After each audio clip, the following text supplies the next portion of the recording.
telegrafico, cercherò di rispettare anche questa sua esigenza, anche per non sottrarre tempo alla sua relazione. Intanto io, in qualità di Presidente del Laboratorio di Scienze Sperimentali, lo ringrazio per aver accolto questo nostro invito, qualificando ulteriormente anche la nostra Festa di Scienza e Filosofia, che, come sapete, si sta arricchendo anche del contributo di molto autorevoli relatori stranieri. Dunque c'è a dire questo, che in una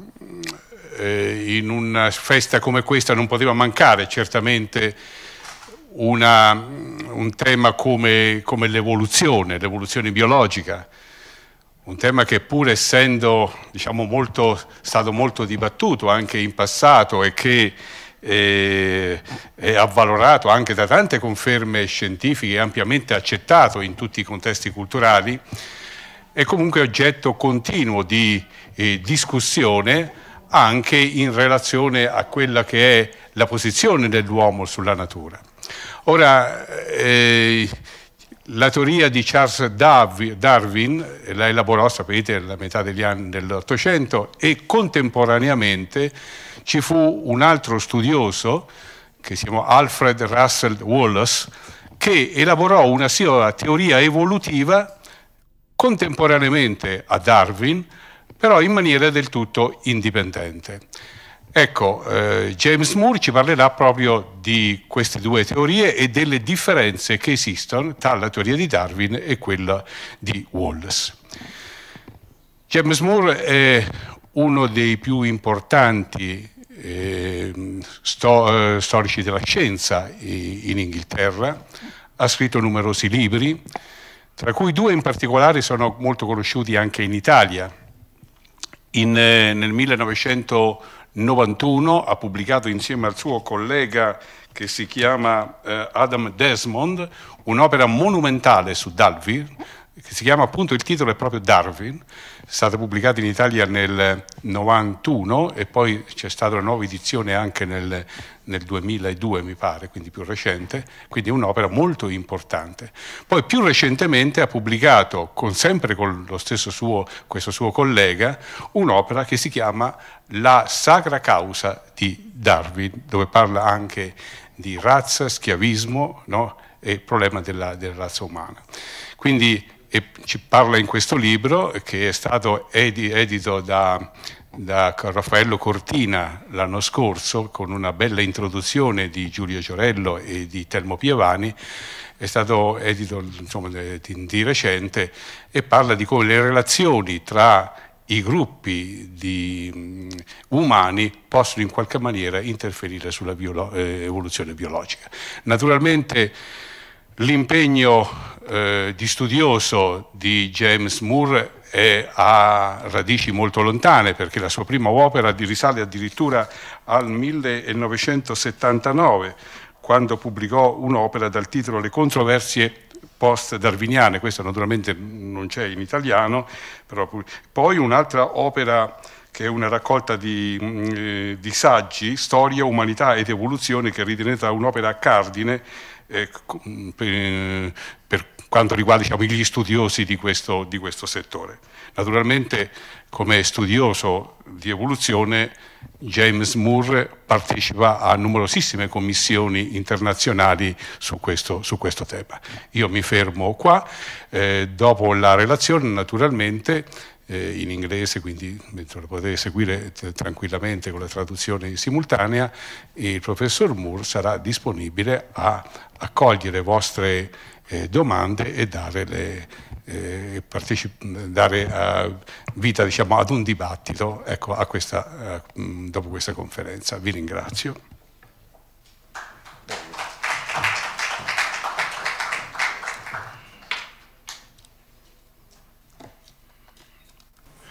It is an honor to be invited here in a time of austerity from Northern Europe, outside the Eurozone. Thank you.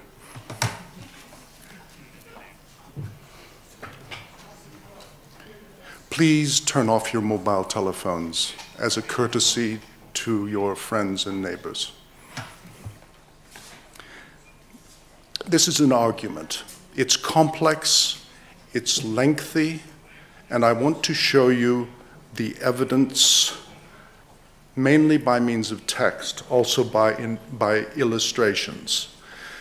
I do not expect you to follow everything or to remember everything, and you will not have an examination on it at the end. But I want you to feel inspired that history can inform what we do in the sciences, in this case by addressing the question of simultaneous discovery, so-called, and the question of whether the theories which have been discovered or formulated are the same theory. Wallace and Darwin are believed to have discovered the theory of natural selection independently, 20 years apart in time. I think that is wrong. I'm probably only one of 3 people in the world who thinks that's wrong. And for the first time in Italy, I want to tell you why I think it's wrong. If my argument is accepted, then it will require a good deal of history about Darwin and this man named Wallace to be rewritten. So please fasten your seatbelts.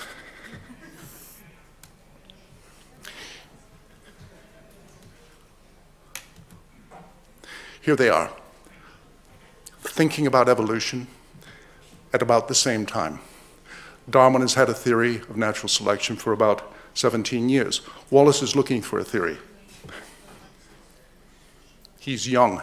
Darwin's old. Darwin's losing his hair. Wallace has lots of hair. Wallace is about to go to the Far East, today's Indonesia, and there he is to discover or formulate a theory.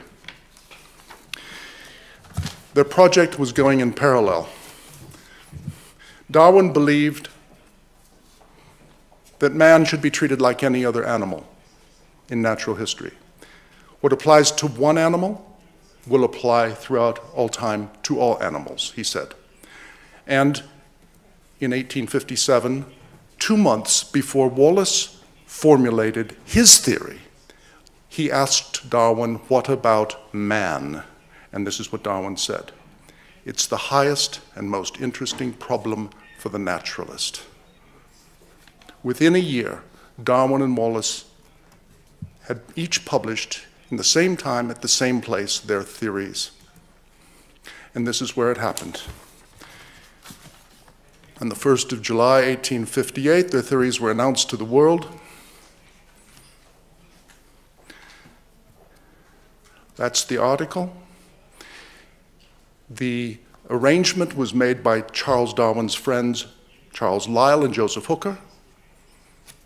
This was an elite organization, fellows of the Royal Society looking after one of their own, Charles Darwin. And his text had priority. He came first.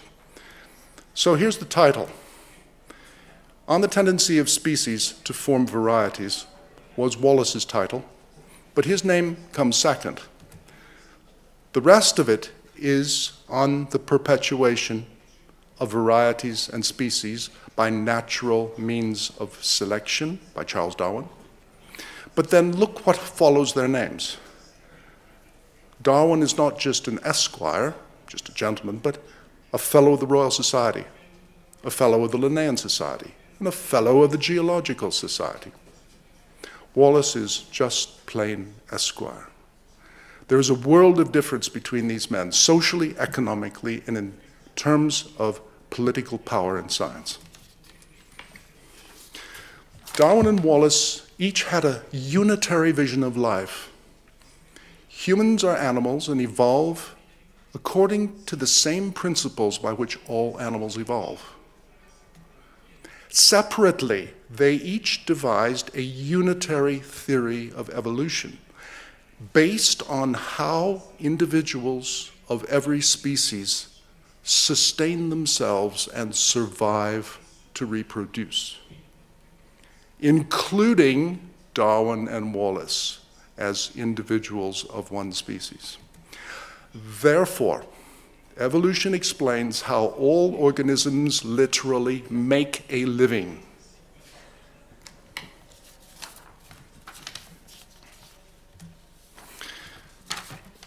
Darwin enjoyed, personally, quite a nice living. This is the house he was born in. His father had it built. Very expensive. This is what it looks like today. It is a United Kingdom government tax office.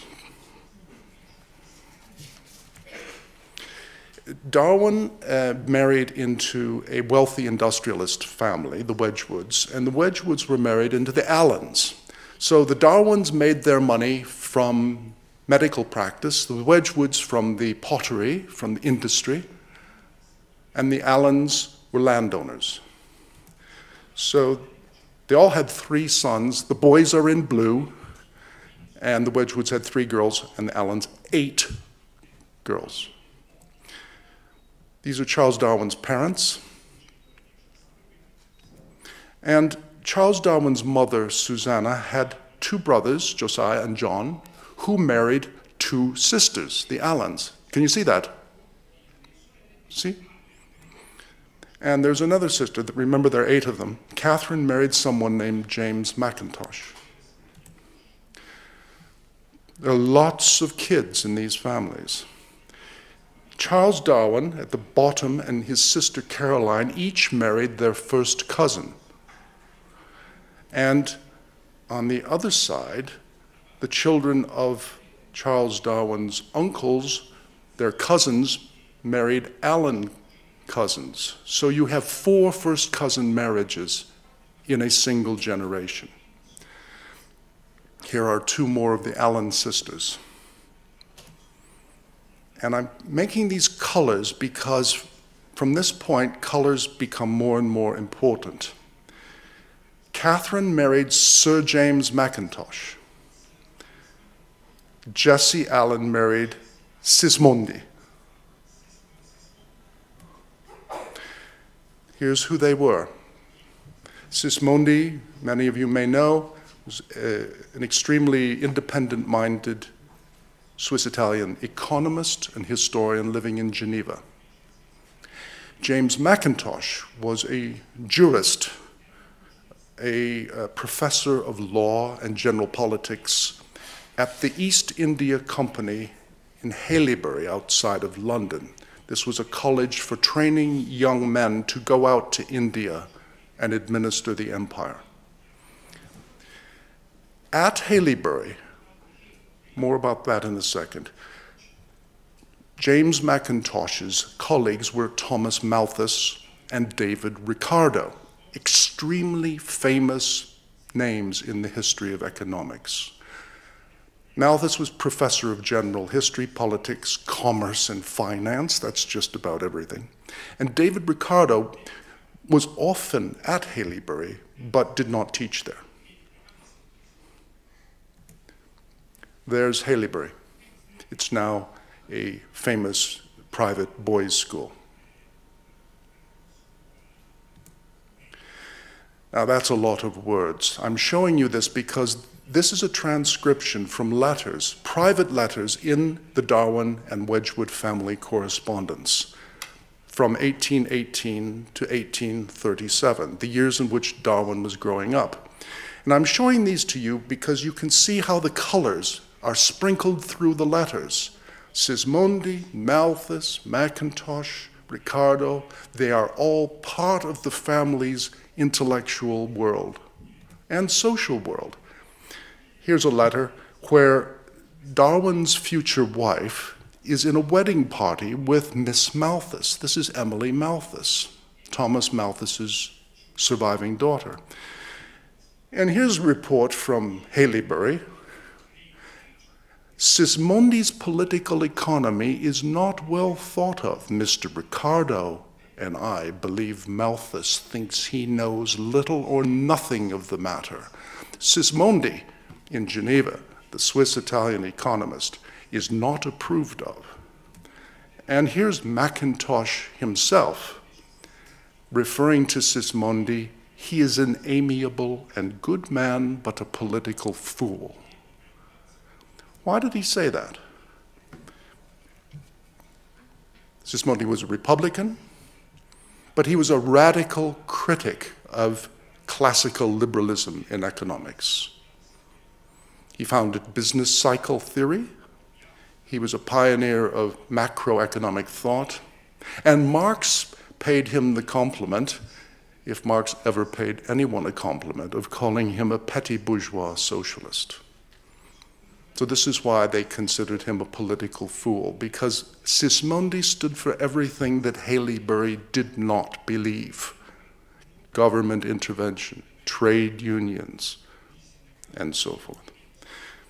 He had just published his new Principles of Political Economy, in which he was probably the first to use the word proletarian in the sense Marx later would use it. He was acutely aware of the struggle to live amongst poor people and how animal-like human existence became when you had no means for subsistence. His heart went out as a humanitarian to suffering, including those who have been reduced to wage slavery. He was an abolitionist. He opposed the French involvement in the slave trade of black Africans. And that's how it translates roughly into English. We won't linger over that. Here's the Wedgwood Home. It was purchased by Charles Darwin's uncle with a loan from Charles Darwin's father, £30,000. That's 2.2 million pounds in today's money, about 2.5 million euros. That's how much extra money Charles Darwin's father had. The Wedgwoods, Darwin spent much of his childhood here with his cousins. This is where Darwin's cousins lived. This is his mother's family. They had a wonderful library, and we know what was in that library because when it went to auction, the titles were listed, and there is a copy of Malthus's famous book on population. That is in a red box, so you know that this is a book Charles Darwin read. In fact, he read it twice. Ricardo's famous Principles of Political Economy was in the library, and other books on political economy, which we call economics today. Darwin read them, either when he was in London or when he was visiting his cousins. More famous books on economics, including Sismondi's Nouveau Principe. He read Sismondi and called it poor. I want you to remember that. Adam Smith, well known. Mackintosh, famous book on ethical philosophy. And there was even a second copy of Malthus in the Wedgwood Library. Evidently, the Wedgwoods, the industrial Wedgwoods, the owners of this great factory mass-producing pottery, found the point of view of Malthus and Ricardo and Mackintosh and Haileybury congenial. That's just to help you remember it. Josiah Wedgwood, this is Darwin's uncle, who owned that great house and that great library, stood for Parliament. And he was elected a member of Parliament in 1832. This is his election platform, it's called in Britain an election leaflet. And I'm just underlining for those who can read English quickly, the main points of his platform. And then I will sum these up in a box. Slave emancipation, abolition of corn laws, reform of the Bank of England, and the opening of trade to China. That's to say, slave emancipation, removal of protective tariffs, and abolition of monopolies, the Bank of England's monopoly and the East India Company's monopoly. One word sums this up. One word sums up what the Wedgwoods and the Darwins and Haileybury stood for. Free humans from government interference, free them to compete in industry and compete in foreign policy, and the best will happen for all. Darwin, on his voyage of the Beagle for 5 years, wrote in his diary things which were compatible with this. He believed that people who were perfectly equal would not become civilized. People who keep wealth and pile it up for themselves don't contribute to progress. When he was in Chile, he compared the wealthy aristocrats with the common gauchos in Argentina. And he preferred to be with the gauchos because he thought they were gentlemen and not aristocrats. This is a very bourgeois, very middle-class view of the world, was Darwin's. And when he got to Australia, which was booming, he didn't understand it, he said. The rapid prosperity of this colony is to me not understanding political economy. And then he deletes those words. Evidently, he did understand political economy, that is, economics, free market economics. Behind all of this was the specter of overpopulation. And Malthus will be in yellow from now on. We're going to stick with Malthus because Malthus is so important. Malthus and population are deeply connected in Western, in fact, world intellectual history. Here he is, his notion that we're constantly filling the world with too many people, satirized at the height of Victorian England's optimism in 1851. This is his famous essay, one of the landmarks in Western intellectual history. It appeared in 6 editions. Darwin read the last edition. What is Malthus's principle of population? He developed it at a time when the population of England and Wales was doubling. It was booming. And with it went poverty, starvation, and social conflict. And this was Malthus's analysis. You can increase the quantity of food in green in a linear fashion, adding 1 increment per year. But meanwhile, the population always tends to increase at a geometric rate, exponentially. And at some point, the population exceeds the supply of food required to maintain it. And at that point, checks kick in. And these checks, according to Malthus, were what he called misery, war, famine, and disease. Vice, Malthus regarded, he was a Church of England priest, he regarded vice as abortion, infanticide, or contraception, mechanical contraception. We'll come back to that. And the other check, which he approved of, was God's check, not to have sex. Sexual abstinence. But Malthus knew, and Darwin knew, that people never stop having sex. So their population is always tending to exceed the food supply. Darwin latches onto Malthus in 1838 as he comes up with the theory of natural selection. Malthus was its inspiration. Suddenly he realizes that all of life is at war, the warring of the species. In animals, we have the theoretical possibility of restraining ourselves from sex, but animals don't.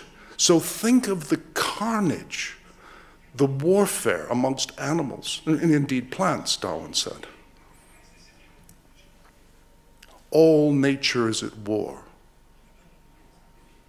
Moral restraint, which in some small degree checks the increase of mankind, is lost. Remember, Darwin thinks we are animals. He doesn't think we really escape this. We're in it with everything else. And as the years pass, Darwin develops his theory. This is a page from the unpublished part of his book, The Origin of Species. He's been reading various essays written against Malthus's great work. I cannot say that they have had any weight with me. Darwin is a true Malthusian. And he practiced what he preached. Here is the house he bought with his father's money and proceeded to fill it with children. He was married, so there was no question of moral restraint. This is what it looks like today, well preserved. Over 12 years, 9 children were born here. Darwin had 10 children in all, 7 of whom survived. So his wife was kept almost as permanently pregnant as it was physically possible to be. And the economic base for this, he owned the estate where he lived. He owned a farm in Lincolnshire. He owned another farm in Lincolnshire. He had a huge portfolio, invested in the transport infrastructure of the United States and Great Britain, and of course in the Wedgwood pottery, his father-in-law's factory. This is a sample from his account books. You can see how his income is growing. When his brother died in 1881, he left Charles £9,000. And if you look down the expenditure, you can see on the average, he is investing half of his income. And in the far right column, you can see the taxes he paid. That is not percentage, those are pounds in taxes. Darwin never paid more than 2% tax on his income, and he complained about it. So in 1871, his equities were worth £86,000 in his money. Just the year before his death, his royalties had come to 10,000. His investments were massive in bonds and in stocks. And just before his death, his total estate was worth £282,000 without his wife's money. She had a huge fortune of her own. And if you convert that using the retail price index into pounds in 2011, it works out to about 23 million, which is what he was worth at death. So that would be, say, 25 million euros. It's hard to see, isn't it? Yeah? I'm sorry about the red. Can you see it? Can you read it? Yeah, see? All right, now that's Darwin's living. Remember I talked about how things make a living, and that's what Darwin was theorizing, how things make a living. That's how Darwin made a living. And now we want to look at the livings, that is, how the rest of the animal world operated. And when Darwin talks about the livings in nature, he uses the language of Haileybury and Malthus and Ricardo and Mackintosh, not Sismondi. Here are some samples. He calls nature's economy the police, with a capital P. In nature, there are occupations. In nature, amongst animals, there is a division of labor, just like in Josiah Wedgwood's factory. Nature is full of inventions. These inventions bear the stamp, the trademark of a higher workmanship. There are productions of nature. Nature manufactures. Nature works like a manufacturer. Nature is a manufactory of species. And in nature, there is constant competition to make profit. And Darwin's prime example of an industrious community is not just his own, it's a beehive, where profitable division of labor goes on amongst the workers, and of course there's a queen. And this is an illustration from later, where British society is likened to a beehive with the Queen at the top, and you'll notice at the very bottom you have the bankers and the British Army military. So here's Darwin's theory of natural selection, and it starts with Malthus. That's the trigger. There's a constant rush to get the means of subsistence. Populations are always exploding. In these populations, individuals compete with each other for the means of subsistence, to reproduce as much as possible. This leads to a war of nature. Nature is constantly at war with itself. Scratch the surface, and blood oozes forth. Nature, using this war, works like a breeder and selects, preserves organisms with a slight advantage in making a living, and the others die out. Darwin calls the principle of divergence the culmination of his theory, because when nature is struggling like this all the time, incessantly at war, a division of labor is favored so that animals and plants become specialists, fitting into their own niches, and they're constantly specializing, competing with each other, looking for a place to stand. Principle of divergence. And of course, sexual selection. Competitive mating, males competing with females, by and large, leads to the formation of our secondary sexual characters, and for Darwin, the human races, which are differentiated by different standards of physical beauty. And of course, all of this applies to human beings, body and mind and society. They all evolve by this selection.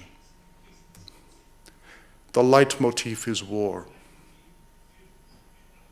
All nature is at war. In Darwin's 1858 paper, remember I started with that, the one he published with Wallace, his first sentence is, all nature is at war. The first thing he comes to. Let's talk about where Wallace is coming from. That's where Wallace was born. It is not a government tax office today. It is for sale. Along the river, in a floodplain, in the borders of Wales and England. He moved to Hertford Grammar School when he was about 5 years old. This was about 2 miles from Haileybury, 2 miles from Mackintosh and Malthus and Ricardo. And there he lived and went to school in the building behind the cemetery. When he was a young man, he was barely in his teens, he went to live with his brother in London, and they attended what he called a hall of science. This was where working men would improve themselves. They learnt the principles of secularism against religion. And here is a notice of this place Wallace attended. He was probably at the lecture indicated here and the tea party, and he attended the classes. He and his brother regularly went to the Burton Rooms. This was not a gentleman's club or a scientific society. It was a group of working people getting together to improve themselves. And it was here he heard and learnt the principles of Robert Owen, another very important person to remember. Robert Owen was a socialist. Karl Marx called him a critical utopian socialist. Wallace says he was my first teacher in the philosophy of human nature and my first guide through the labyrinth of social science. Owen hated Malthus. Malthus's fear of overpopulation is as baseless as nursery terrors of ghosts and hobgoblins. Owen believed in natural harmony amongst people, natural equality, and we could achieved this utopian condition by founding new communities. And he called the one he founded in the United States New Harmony, Indiana. And the one he founded in England he called Harmony. Of course, they didn't last. But he stood for harmony. This was a man who was opposed to Malthus, opposed to population explosion, opposed to war.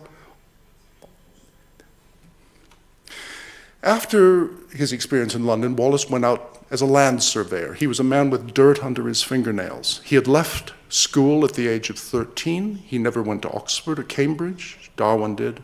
He didn't have a rich father. He lived rough. He slept in pubs. Then he went to Wales to resume his work and ran into the famous Rebecca riots. He was responsible for surveying the land and legislating taxes. And he felt that it was wrong. It was illegal and forcible. He couldn't continue to see the illiterate peasant farmers oppressed by what he was doing. And the aim? The conservative Prime Minister Robert Peel, who sponsored what Wallace was doing. Wallace's conscience would not withstand it. He reached the turning point of his life when he was in Wales. And he wrote an essay that was never published in his lifetime, describing the condition of life for the Welsh peasant farmer. He talked about children being born outside of marriage, but he says nothing about Malthus. He doesn't say pauper boys and girls should not have sex. From there, he quit finally. He couldn't stand what he was doing anymore, the surveying, and he went and he taught school. And then he read Malthus when at the age of 21. And he admired Malthus for its summary of facts and logical induction to conclusions. That does not mean he agreed with Malthus. If you think, for example, Silvio Berlusconi, when he was a young man, he read Karl Marx, and he was inspired by Karl Marx to become more conservative or to be more entrepreneurial. You can be inspired by a person and not agree with them. And so it was with Wallace. Malthus thought Owen must lead to universal indolence, poverty, and wretchedness. Equality was a disaster as far as Malthus was concerned. Wallace had made his choice to stand with Owen and socialism and equality. One of the last things he did was to build that building, a mechanics institute for young working men to educate themselves. And he continued this construction work until finally, before that, the last thing he did was to create this map. I got this map from the National Library of Wales. It's the actual map that he made. There's his name on it. What he did here is survey an entire parish. Each of these little shapes is a plot of land. And having measured that land, he assigned them a number. And then he put the numbers in a table next to a description of the land and the owner of the land. David Richards, he is the occupier. He is the tenant of these plots of land.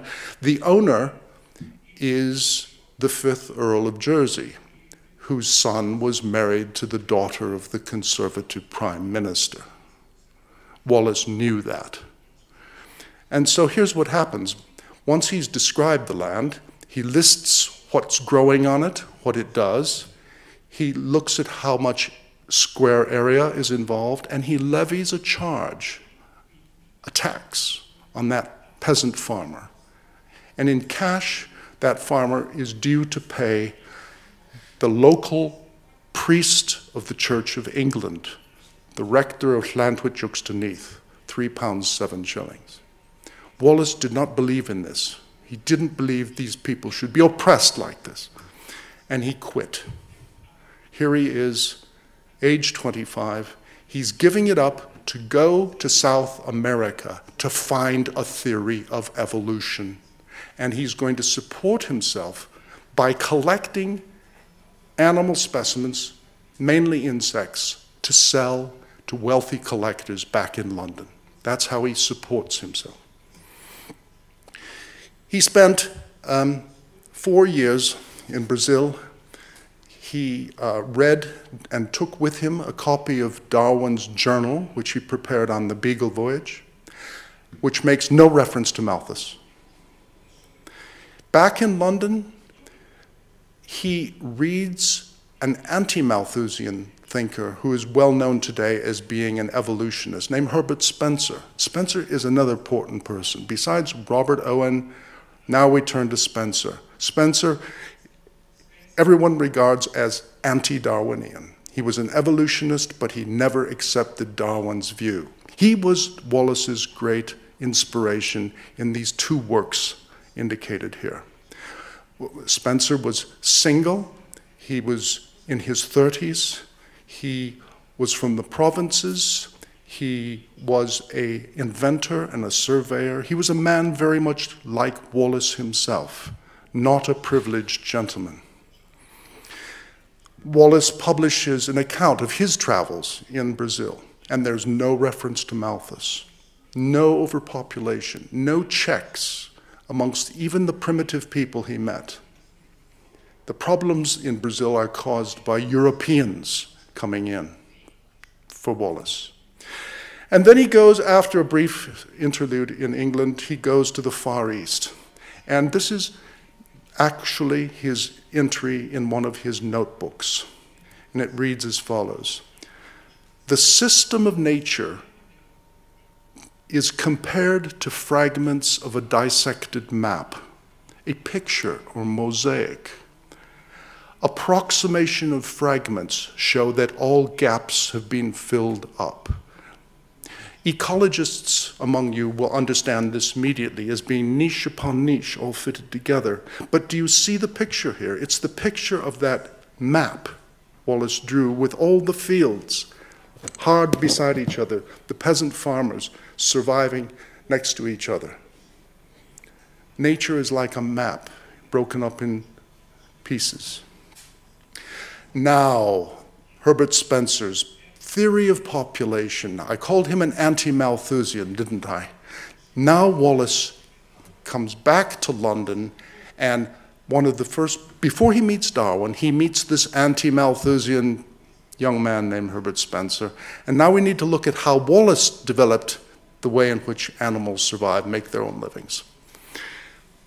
Out in the Far East, he wrote the paper he sent to Darwin, which was published in 1858, the paper we began with. And in this paper, there is no reference to Malthus. There is no analogy with selecting animals under domestication and in nature. There's a constant supply of wholesome food. And this adaptive principle, Wallace's theory of how species are formed, works like the centrifugal governor on a steam engine.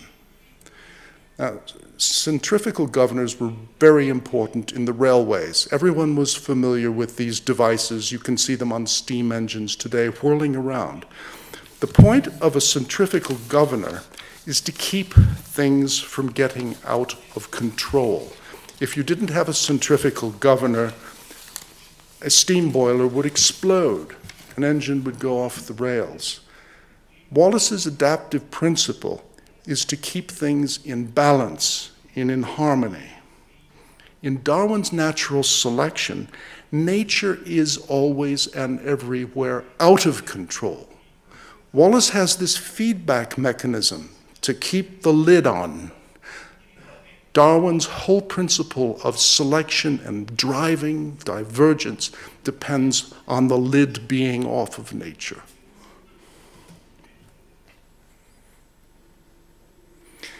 He returns to London, he meets Spencer, he meets Darwin, and he publishes, he was the first person to publish on how the human races had originated by natural selection. And he adopts the approach Herbert Spencer, the anti-Malthusian, did. This is what Spencer says. He said that as life becomes more advanced, it becomes more able to control itself, so that in the end, the principle of population disappears. Nature fixes itself. The vis medicatrix naturae, the healing property or principle of nature, ends in indefinite human progress. The struggle for life, the war of nature, is ending. That's Spencer's view. And Wallace says the same thing. There's no Malthus in this application of what Wallace calls natural selection. This thing called natural selection keeps bodies in harmony with the supply of food, in harmony with the conditions of life. That's why I picked these terms out in green.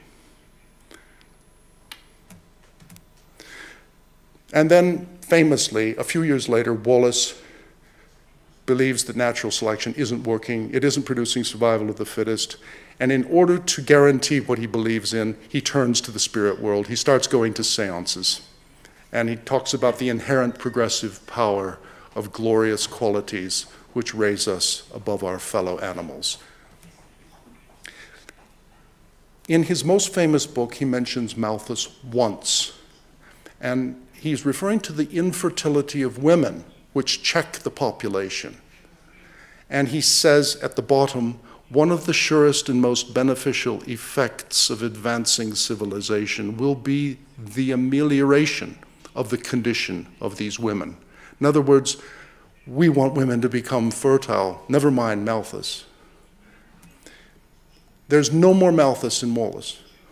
He refers to Wallace in passing, negatively, a couple of times, and he refers to Malthus when he remembers 1858 and coming up with his adaptive principle.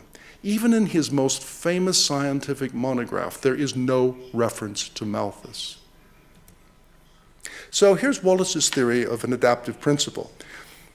Populations are regulated, groups compete, not individuals, varieties compete with varieties. These varieties tend to become different from each other, not by the driving force of population, but because they can move about. There's something called divergence, as in Darwin, but this divergence is not being driven by population explosion. There are checks and balances everywhere, keeping life in harmony with its environment, and all of this leads to progress. Firstly, it was progress by what Wallace calls natural selection, and then when he becomes disillusioned, it's the spirits. It's the spirit world that leads life upwards and human life to perfection. Darwin's leitmotif was war. Wallace's is one of harmony in nature. And this is one way of illustrating it. It'd take too long to explain, but up until a certain point, humans are embedded in this when he thinks that nature is self-improving. But once he realizes that nature isn't doing it anymore, he switches. He puts people back over here in a relationship to a spirit world, and that's where he spends the rest of his life. And he leaves the animals to take care of themselves on the left. So here's the crux of the matter, and then I'll finish as soon as possible. Wallace's theory was never the same as Darwin's because fundamentally there was no role for Malthus. Malthus was foundational for Darwin. For Wallace, Malthus was absent or expendable. No individual competition in Wallace. It's varieties and groups who compete. There's no war of nature. There's no analogy with the selection, artificial selection of domestic animals. Darwin regards that as fundamental. Wallace says domestic animals are different from wild animals. What we do with pigeons is not the same thing that happens in nature. There's no driving principle of division of labor and divergence in Wallace. It's fundamental. It's, in fact, the capstone for Darwin. There's no sexual selection in Wallace. He does not believe in sexual selection, never believes in sexual selection. And once the human races have been formed, Wallace says, by natural selection, no sexual selection, then the bodily evolution of human beings has ceased, and it becomes entirely mental and spiritual. Darwin would have none of that. Now, back to Wallace's personal life. This is instructive. When he got back from the Far East, he failed to obtain a job as secretary of the Royal Geographical Society. He marries, he leaves London to live with his parents-in-law. His first son is named Herbert Spencer Wallace, and Wallace, he has 2 grandsons still alive today. Can you believe it? 2 grandsons, and he was born in 1823. He fails to obtain the directorship of a natural history museum in London and was very discouraged by this. He decided to build a house for his family, the ideal family home, and he made it of solid concrete, one of the first homes in Britain to be made of concrete. And then in the middle of the economic depression, which began in the early 1870s, he was forced to sell. And there's the sale particulars for his house. And at present, it is inhabited by nuns. So he supported himself by marking exam papers and writing and trying to feed his family and looking for a school to send his children. He fails again to become superintendent of Epping Forest, and instead a landscape gardener, a horticulturalist was hired, not an experienced naturalist such as himself. This was a great disappointment again. Disappointment upon disappointment. The man is now 56 years old. He has an 8-year-old and a 10-year-old children, and he can't find enough money. And he, too proud to write himself, has a friend write to Darwin. And he says, through the friend, "I want some regular work. This I see no probability. Hardly a possibility of getting at my age. 56, on the shelf, set aside, struggling to feed his family." And what does Darwin do? He writes, "I will gladly do my best. A government pension might be possible." And he writes to the Prime Minister, of course, trying to persuade Prime Minister Gladstone to grant Wallace a pension, an annual pension, and the Prime Minister recommends Wallace for £200 a year.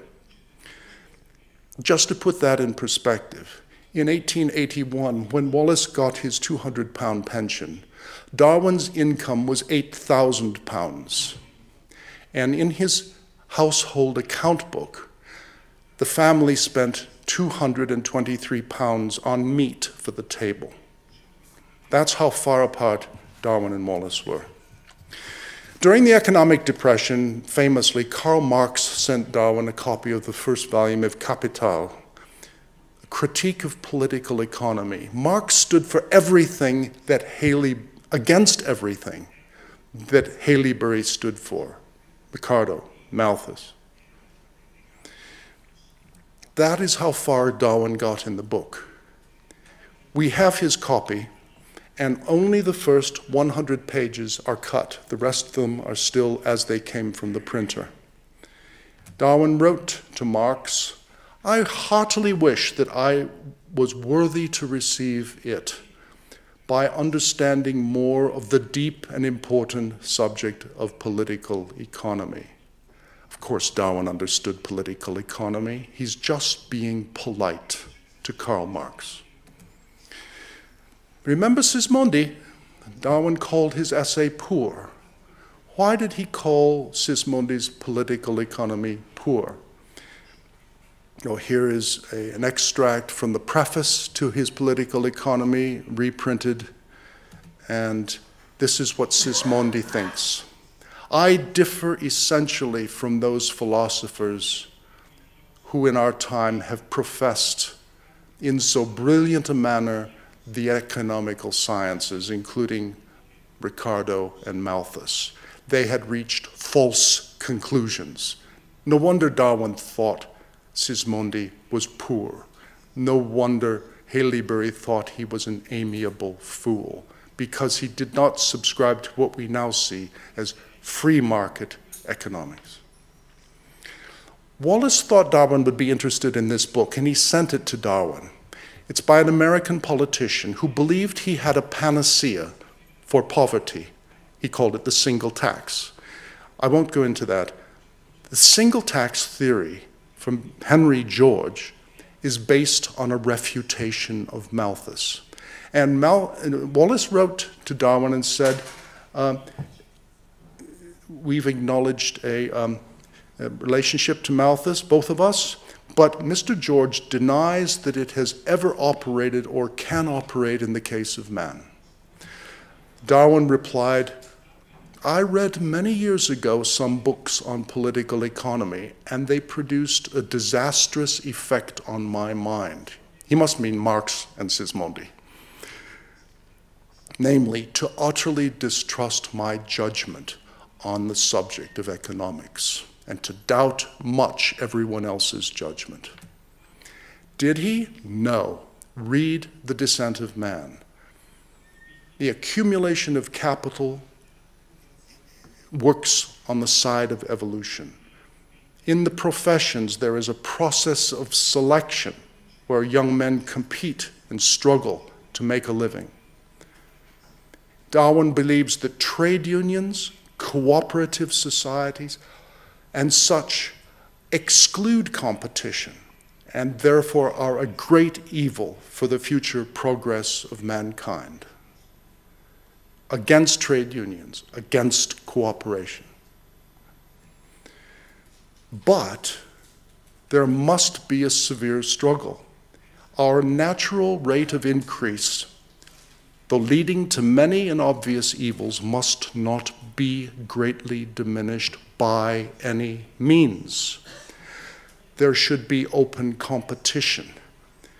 The best should not be prevented from having the largest number of offspring.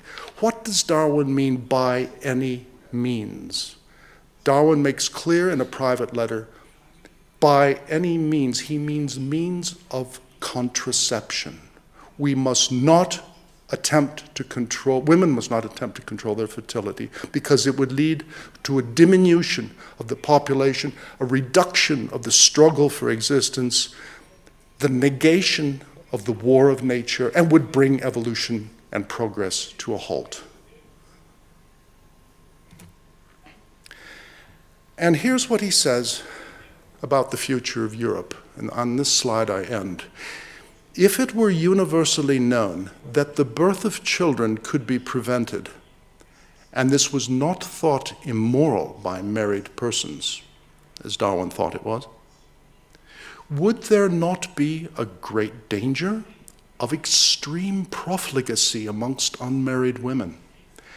And might we not become like the Arioi societies in the Pacific whose babies are killed at birth?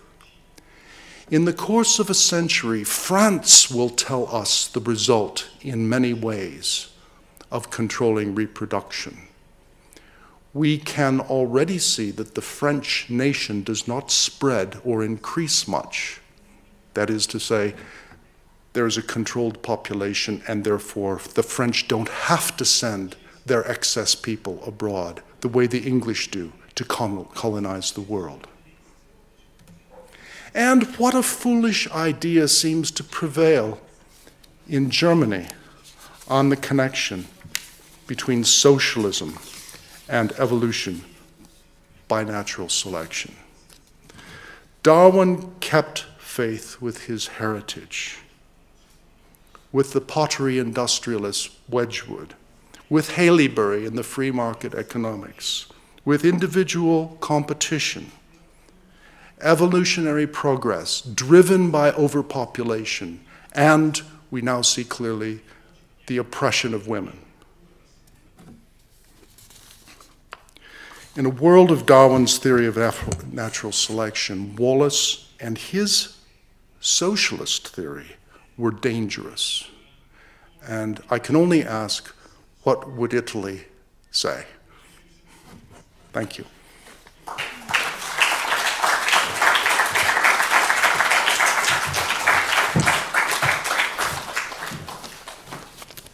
Grazie professor Moore per questa conferenza così ricca, dotta, piena di sollecitazioni. Denota veramente la natura di uno studioso molto approfondito. Queste ricerche sono dovute anche a un'indagine sui documenti reali, penso, da come lo dimostra, insomma, da tutto quello che ci ha raccontato fino ad ora. Bene, allora sentiamo se ci sono delle domande. Già si era prenotato. Sì, e vediamo.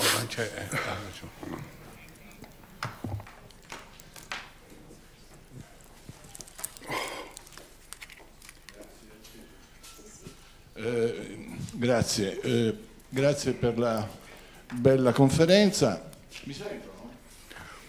Mi sentono? Mi presento prima di tutto perché significa qualcosa per la domanda che faccio dopo. Sono geologo e ho tradotto le opere geologiche di Darwin, ho scritto un libro che si intitola Darwin geologo. Ho trascritto 4 manoscritti di Darwin alla Cambridge University Library, ho incontrato la signora Sandra Herbert, eccetera, eccetera, specialista in Darwin geologo. Questo per dire che Darwin, per affermare con un minimo di autorità, che Darwin è nato geologo. Nel 1838, quando già stava elaborando la teoria trasformista, Darwin scrive nei taccuini "I am a geologist".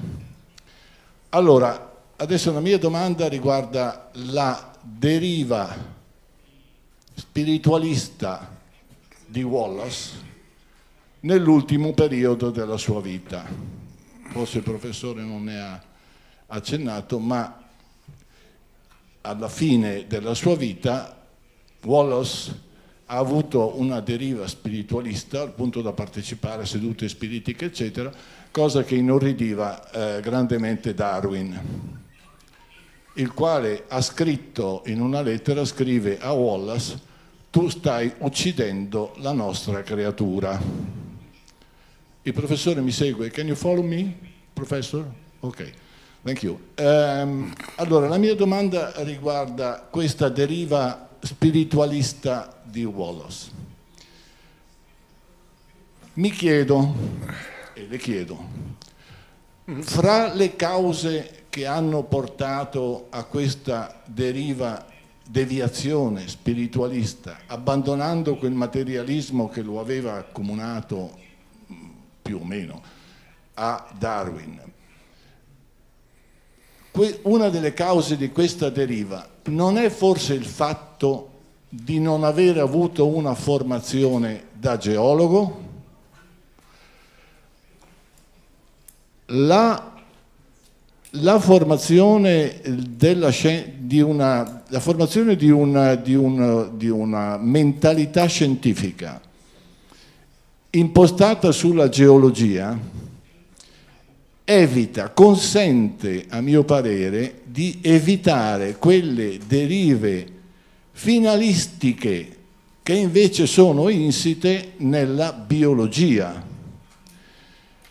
La biologia porta a confondere spesso la forma con la funzione, talché si dice che le gambe servono per camminare. Questo è sbagliato, le gambe le gambe sono fatte per camminare, chi pensa finalisticamente. In realtà le gambe servono a camminare, per altri servono a volare. Allora, una formazione da biologo... Can we stick with one question at a time? I mean, you've already raised several questions, and I'm afraid I'm going to have to do the history of biology. la domanda è questa: la deriva spiritualista di Wallace è in parte dovuta alla sua non formazione di geologo? Punto di domanda, stop. Okay. First, we have to be careful. Darwin was born a helpless infant. He didn't become identified with geology until much later. I think it is absolutely correct to say that Darwin's initial scientific ambitions were in geology. If he was a professional anything in his life, and that's questionable, because he was a gentleman naturalist, primarily, whose home was his laboratory, but if it can be said that he was a professional, he was a professional geologist. But that did not become clear until just before he joined HMS Beagle in 1831. When Darwin refers, writing to Wallace in 1869, I hope you have not murdered too completely your and my child. Darwin is referring to the theory he thinks they hold in common about the natural evolution of human beings. He's thinking not just of the theory, but of Darwin's, because by this time Darwin knows that Wallace is a spiritualist.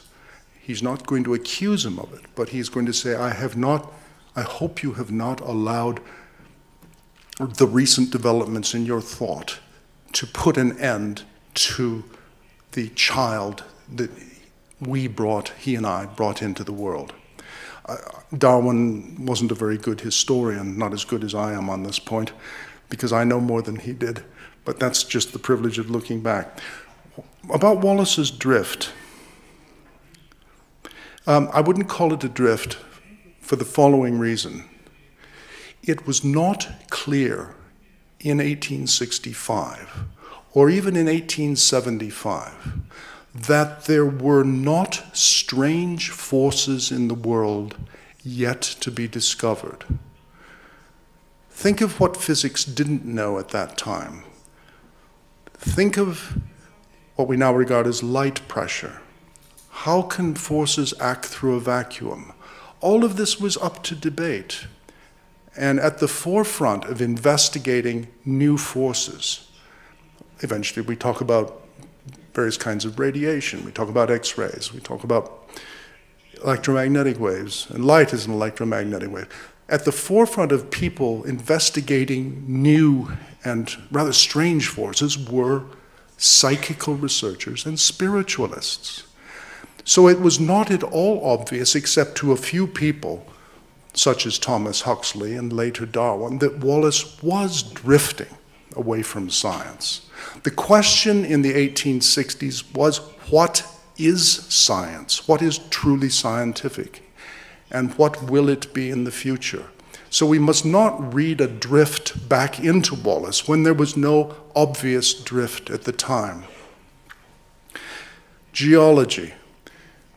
The greatest living geologist, at least in the English-speaking world in the 1860s, was Charles Lyell, Sir Charles Lyell. Charles Lyell was an intimate friend of Wallace. Lyell rejected Darwin's understanding of human origins exactly as Wallace did, and they spent much time together and supported each other. It was Lyell, the geologist, who arranged for Wallace to review a book by Darwin in 1869, in which Wallace came out as a believer in the spiritual world. Lyell believed in the spiritual world. So what I'm saying is that being a geologist did not keep people from believing what Wallace believed. Lyell would never have gone to a seance. That was beneath Lyell, socially beneath Lyell. Only working people and a few odd physicists went to seances. Lyell was a wealthy gentleman with property. It was very much a class phenomenon. So Wallace was a geographer. That's not a million miles from being a geologist. Wallace was if he was anything, I think he wasn't anything professionally, but he was a geographer. He had a mappy mentality. He saw nature divided up into little mosaics and lines, Wallace's line, for example, in the Far East. He had extraordinary vision of the Earth and the Earth's position in space. He's very spatial. That was Wallace's great strength. And he turns to, and I'll be very quick about this, he turns to spiritualism after a very upsetting human experience. He was engaged to be married, and his fiancée left him at the altar. The wedding invitations had been sent out, and she disappeared, and he never heard from her again, and it broke his heart. And he wrote to Darwin and said, "My heart has been broken." And Darwin said to him, "Work harder. It'll help you forget." But the interesting thing is that within 6 months of being left at the altar by his fiancée, he starts going to seances. And seances are run by young women, attractive young women, who claim to be able to raise spirits, and Wallace believed to perform miracles. And he entrusts his mind to these young women when he has just had the experience of being jilted by his fiancée. I do not understand that. But there are many things going on here than kind of a drift away from an established rock of science. Does that help a bit? It's really a lot of things going on. Thank you.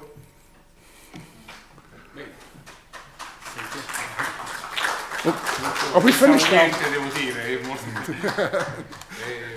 Bene, vediamo se ci sono anche altre domande. Ecco, ce n'è un altro laggiù. Bene.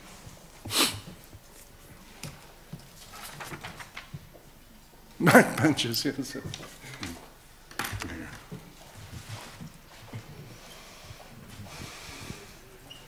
Salve, sono un laureato in scienze naturali e volevo sapere, secondo lei, come e quanto le nuove tecnologie influiranno nello sviluppo e nell'evoluzione della specie umana nei prossimi 100 anni. Grazie.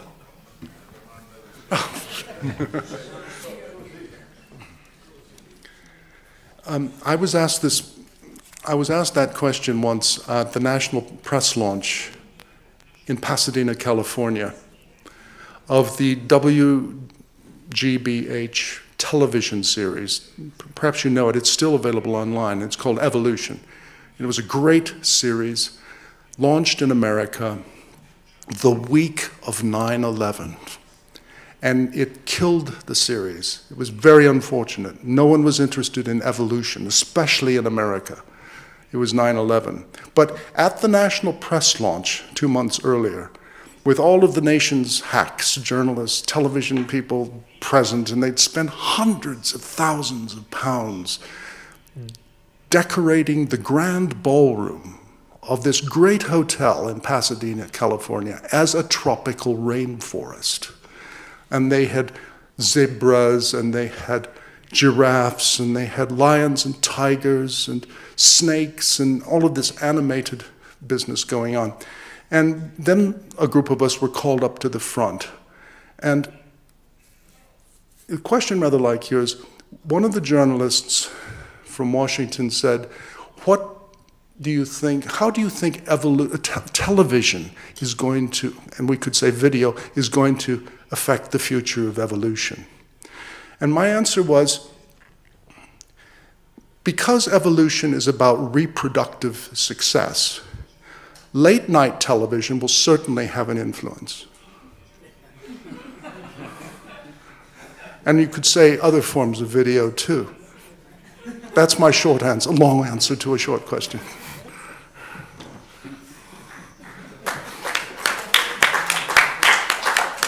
Molto pragmatica. Bene, ci sono altre domande? consideriamo chiusa. Bene, grazie professor Moore per questa sua splendida conferenza e grazie per il contributo che ci ha dato.